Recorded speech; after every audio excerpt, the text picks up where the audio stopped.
по долг пат и глад, по многу непреспиени ноќи.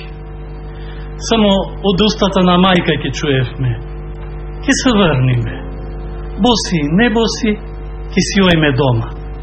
Ќе го видиме гребен, златниот прстен на двете уши и сладката вода на Танасов кладенец.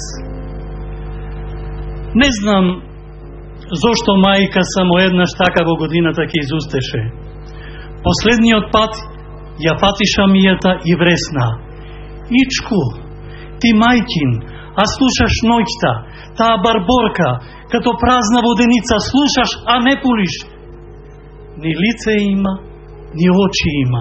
Само долу, многу долу глава од вампир, пиле мајкино, там сите се закопани. И до Териска, и тачте Ѓорги, и детти Митре, и крајната пашка на светулката, и крајното човече на окто. Пред тоа време мама си ја зеде Господ.